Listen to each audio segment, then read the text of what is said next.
I started painting when I was 21. But I've always been drawn to art since I was young, probably 7, 10. I've been I started painting when I was 21. Just started doing some portraits. Mm-hmm. People started commissioning me portraits, and I started painting, which was fine. 5 years ago, 6 years ago or so, I broke up, and that was very hurtful. So I started painting things differently. Mm-hmm. Very emotional stuff. Yeah. You could see the transition. Most of the stuff that I did prior to that is not even around. It's a lot of I like to call it boring art, like sailboats and San Francisco Bay bridges and shit. No, but this stuff is more like body parts and Mm-hmm. and guts and stuff and butterflies but when you're applying the paint onto the canvas, it almost feels like you're massaging the canvas. It feels like you're rubbing butter on it, depending on the paint too.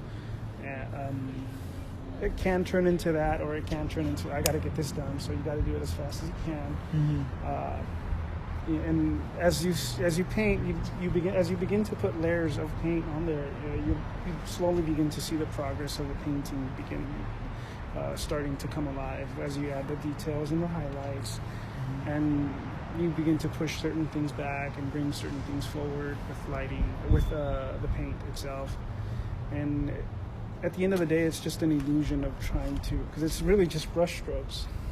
If you go at a microscopic level, it's just brush strokes and fooling the eye into thinking that it's an image, it's an actual image, when it's just brush strokes of different colors. In San Jose, there's a lot of favoritism. There's a lot of pockets. There's not enough galleries. The very few that we have are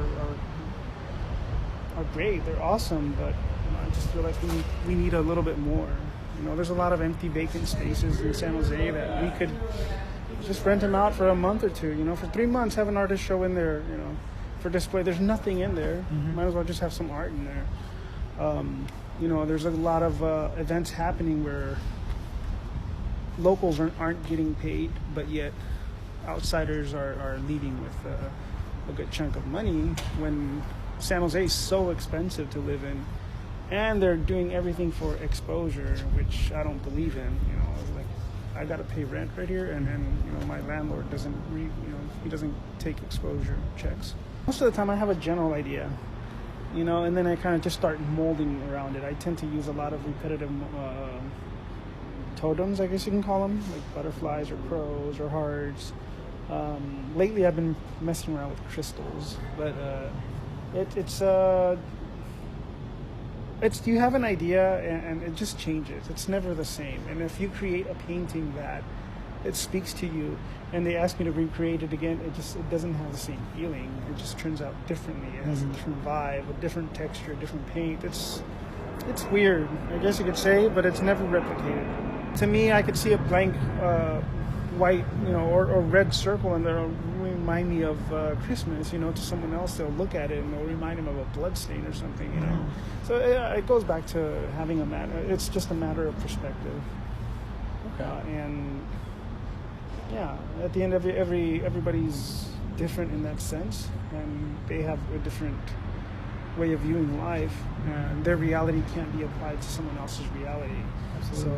So every piece of art that you see has a different reality. One thing that you do learn is just nothing's perfect, and every painting that you see is never complete, and you always want to go back to it, and even when you do go back to it, it's never perfect, because in the end, nothing in this world is. And the other thing is, like, you're always learning new things. There's always so many mediums and so many styles and so many ways of applying color. It's not just about putting color on there, but it's also about blending, or if you want to do a texture sort of thing. There's a lot of things you can learn from it, but for the most part, you learn mostly about yourself. That's probably the main thing, where they're like journals. You look back at some of your paintings, and it's like, oh, that's how I was feeling. You do learn a lot to certain things, but you learn mostly about yourself.